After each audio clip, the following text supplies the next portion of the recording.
Halo rekan-rekan, selamat datang kembali di channel ini. Video kali ini kita akan membahas terkait dengan keistimewaan para tenaga honorer, termasuk honorer kategori 2 di dalam seleksi penerimaan P3K tahun 2023 ini. Informasi selengkapnya silakan disimak secara lengkap agar rekan-rekan sekalian bisa menerima informasi ini secara utuh dan menyeluruh. Rekan-rekan para tenaga honorer, pendaftaran P3K 2023 rencananya tahapannya akan dimulai tanggal 17 September mendatang. Badan Kepegawaian Negara selaku Panselnas atau Panitia Seleksi Nasional seleksi calon aparatur sipil negara ini terus mempersiapkan SSCASN sebagai portal utama di dalam proses pendaftaran dan seleksi calon aparatur sipil negara tahun ini. Menurut Deputi Bidang Sistem Informasi Kepegawaian, Badan Kepegawaian Negara, Bapak Suharmen menyebutkan bahwa di saat pendaftaran P3K 2023 itu tetap seperti sebelumnya, yakni dapat mengakses SSCASN, maka terdapat satu keistimewaan di portal tersebut di mana akan ada pilihan bagi para pelamar. Jadi di portal tersebut disediakan kategori umum, non-aparatur sipil negara, dan ex honorer kategori 2. Mirip pendaftaran tahun sebelumnya, maka akan ada pilihan klasifikasi pelamar, apakah itu pelamar umum ataukah pelamar honorer.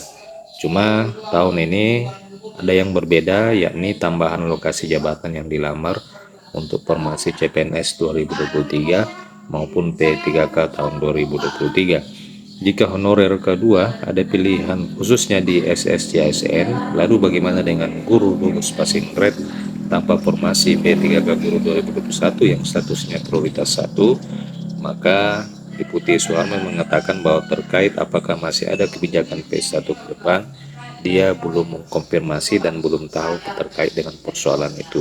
Sebab ranah kebijakan itu ada di Kementerian Pendayagunaan Aparatur Negara dan Reformasi Birokrasi. Mengenai kualifikasi pendidikan dalam syarat pendaftaran P3K 2023, ia menegaskan itu hal mutlak. Kualifikasi pendidikan tentunya akan menyesuaikan dengan syarat. Jadi, kalau kualifikasi pendidikannya tidak sesuai, maka tidak akan dipaksakan. Lebih lanjut, rekan-rekan sekalian, dikatakan bahwa keputusan Menteri Pendayagunaan Aparatur Negara tengah menggodok regulasi untuk pelaksanaan seleksi CPNS dan P3K pada tahun ini. Begitu juga untuk regulasi khusus bagi honorer agar pengisian formasi yang disiapkan pemerintah itu bisa maksimal terisi. Sebelumnya, Deputi Suharmen juga mengungkapkan bahwa Kemenpan RB tengah menyiapkan regulasi khusus untuk honorer kedua maupun tenaga non-aparatur sipil negara.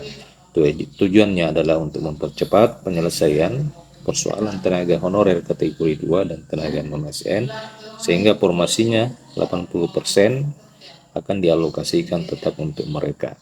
Pelamar umum tetap akan diberikan kesempatan, tetapi dengan alokasi formasi hanya sebesar 20%.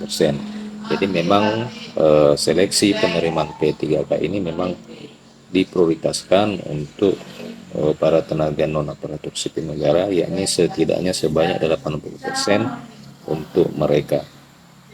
Suharmen juga menegaskan bahwa putusan Menteri Pendayagunaan Aparatur Negara nomor 571 tahun 2023 tentang optimalisasi pengisian kebutuhan jabatan fungsional teknis pada pengadaan P3K tahun anggaran 2023 yang baru dikeluarkan pada 2 Agustus itu bukan untuk pengadaan P3K tahun 2023. Pengumuman tersebut merupakan kebijakan optimalisasi pengisian formasi pada seleksi P3K TNS 2022 yang bertujuan mempercepat penyelesaian honorer kedua dan tenaga non-ASN yang sudah bekerja di pemerintah saat ini. Nah, rekan-rekan sekalian, demikian video kali ini. Bagaimana tanggapan rekan-rekan? Silakan tuliskan di kolom komentar video ini. Terima kasih telah menyaksikan. Sampai jumpa di video berikutnya.